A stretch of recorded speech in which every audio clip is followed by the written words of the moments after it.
Rich women move differently, not just with money, but with mindset, routines, and boundaries.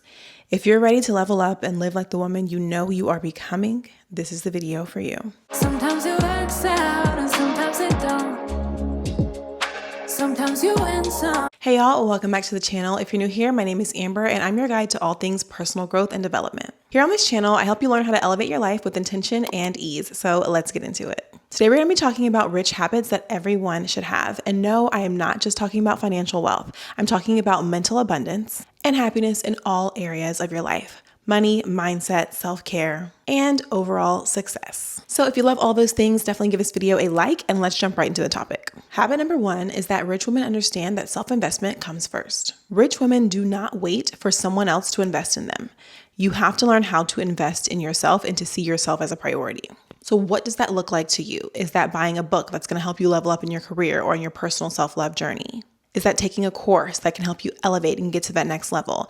Is that investing in a personal development coach or a life coach who could be your accountability partner or who could just support you along your journey? Therapy, wellness, all of those things add to you being a wealthy and rich woman. It helps you understand what your values are and what your assets are and what you have to provide to the world. And I know sometimes when we think about this personal growth or becoming her or leveling up journey, we think about the intense financial burden that it could cause, but it does not have to be expensive. Something that you can try is just setting aside $50 a month that you are dedicating to your personal growth and your personal development. Even $50 can go a long way and it will definitely add up. Moving on to habit number 2, automation is your friend. You have to learn how to automate your money. High value women don't guess with their finances. We know exactly what's going on at all times. You have to know what's coming in, what's going out, and what every single dollar is being spent on. Now, again, that's a lot to keep up with. And I always say it's not sustainable if it's not simple. So use things that can work for you. There are a ton of different apps out there like YNAB that will help you to automate your finances. I hear Rocket Money is also really helpful. So look into these things and see how they can benefit you to keep track of where your money is going. I personally use a good old Google Sheets or Excel sheet to keep track of my finances. There's a workbook that I purchased on Etsy for like $3 and it's been working for me really, really well. I just made a copy of it. So I use one for our family finances and spending, and then I use one for my personal finances and spending as well. And I absolutely love it. I'll make sure that it's linked below for you if you're looking for a spreadsheet that is very simple to use and actually works and you can just keep using it over and over again. It's also important to make sure that you're automating your savings. Set up a specific amount to come from each paycheck to go directly to savings. It will save you in the long run, literally save you money, but also save you if you have an emergency come up or if you lose your job. You don't have to think about, oh my gosh, I have not been saving, and it doesn't have to be this difficult thing. Even if it's $20, $50, $100, whatever you can do, take that percentage and put that into a savings account as soon as you get paid. And lastly, in this category, I want to talk about setting financial goals that excite you. If it's not something that you're looking forward to, you're not going to want to do it. And it works the same way with your finances. So you have to think about goals that really make sense for you, that align with your life, with where you want to be, what kind of lifestyle you want to live. Set those goals and it's going to be a lot easier for you to accomplish them if it's something that you're really excited about or looking forward to. Habit number 3 is to act from abundance and not from scarcity. You have to let go of the scarcity mindset. If you're always thinking that there's not going to be enough, then how is there ever going to be enough? Rich women do not operate in that fear of not having enough. They operate in a mindset of abundance. They know there's always more somewhere. There's an opportunity for more. And now all you have to do is figure out how to get that into your life. That mindset shift really changes everything. It changes how you spend your money, where you feel like it's important to allocate what you're making toward.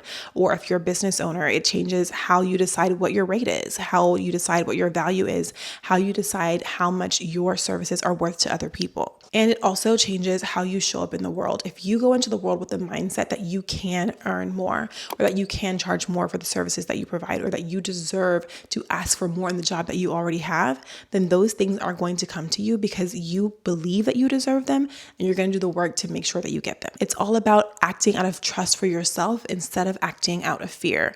Once you realize I deserve more, you can get more.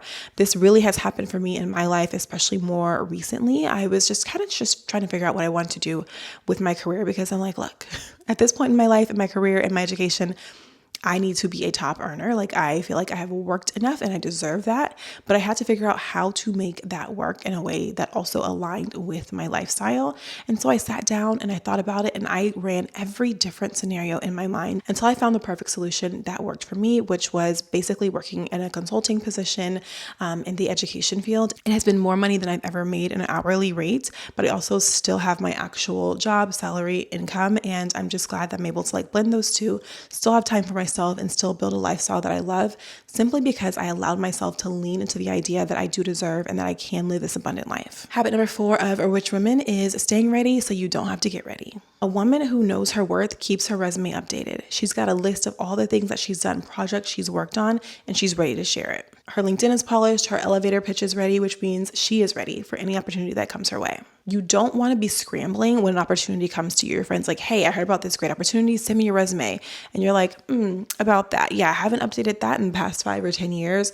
Or if they're like, hey, my friend wants to connect with you on LinkedIn. They have this great business opportunity for you. And you're like, LinkedIn, I think I know my login. Like, you really need to be on top of those things, especially professionally, so that you can be a top earner and use those funds to live the lifestyle that you want for yourself. So again, let's talk about the simple portion of how you can make this work for you so it's sustainable. One Sunday a month. Dedicate one Sunday a month to your professional growth goals. Take that time to just look over your professional collateral, update your resume, LinkedIn profile, make different cover letters for different roles that may interest you. Trust me, when you have this stuff ready, you fire it out, that's when the opportunities start rolling in. Now for habit number 5, which is one of my favorite. As a rich woman, it's important to make sure that you are setting elegant boundaries. Like I mentioned before, we're not just talking about being rich in wealth. We're talking about being rich in peace, rich in clarity, and rich in time. Wealthy women guard their energy. They say no without guilt, and they don't allow themselves to be in environments or surrounded by people who are not adding value to their lives. You have to get to this point where you realize your days are sacred. Your mornings, your evening, your weekends, everything is sacred and it's designed for you. So it's okay for you to say no to things that you just simply don't want to do or that don't align with the direction that you're going in your life. And you do not have to feel the need to over-explain. If you don't want to do something, you don't want to do it. People don't need a reason for that. You have your reasons and you move on with your day. You have to get to the habit of practicing saying no. You can make it very simple, but also be very firm. If you're like, no, I'm not sure. No, just say no. Thank you so much for the invite, but that's not something I'm interested in doing. Keep it simple, keep it pushing, and do things that really align with yourself. Moving on to habit number 6 of wealthy women, they make time for stillness, which is so, so important. There's this huge idea about hustle mentality, especially I feel like for women in my age group. I am about to be 35. And so I feel like women, especially ranging like 30 to 40, it's like, okay, you got to hustle, you got to get it, you got to do all this work so you can get to this point and figure out what's next for you. I do not subscribe to hustle culture, which can be difficult because I actually work in real estate, and real estate is always like, you got to hustle, you got to grind. No, I don't. Please, like that is just not the life for me. I love being able to help people live a life that they love, find a home that aligns with their lifestyle and their goals and their dreams.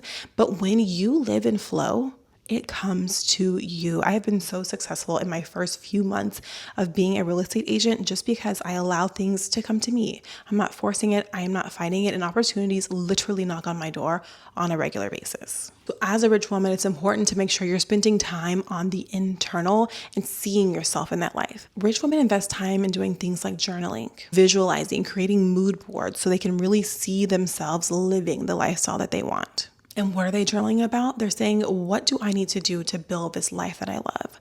What does my dream life actually look like? Am I doing this for me or am I doing this for others?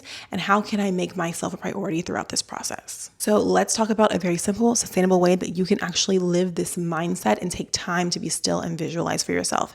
It does not have to be long. I'm asking you for 5 minutes. 5 minutes every single morning. It doesn't have to be difficult. You don't have to change up the prompt. You want to spend time in vision journaling and ask yourself, what would my higher self do today?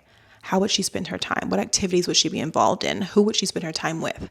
Visualize your higher self. Write out how she would spend her day, what she would wear, what she would do, all of those things. Visualize it and then go out and live it. Living the lifestyle is really what's going to help you to immerse yourself in that richness and in that wealth and live a life that you absolutely love. So I hope you enjoyed my list of a few rich habits that every woman should have. And I hope you understand that, yes, building wealth is important because it helps you live the lifestyle that you love. But there are so many other areas of life where you can be rich as well, including your mindset and your internal peace. So let me know what rich habits you have and which one you want to start with from this video in the comment section down below. Thank you all so much for watching. I hope you enjoyed it. Again, if you're not subscribed, what are you doing? Join the community, and I will see you in our next video next week. Bye.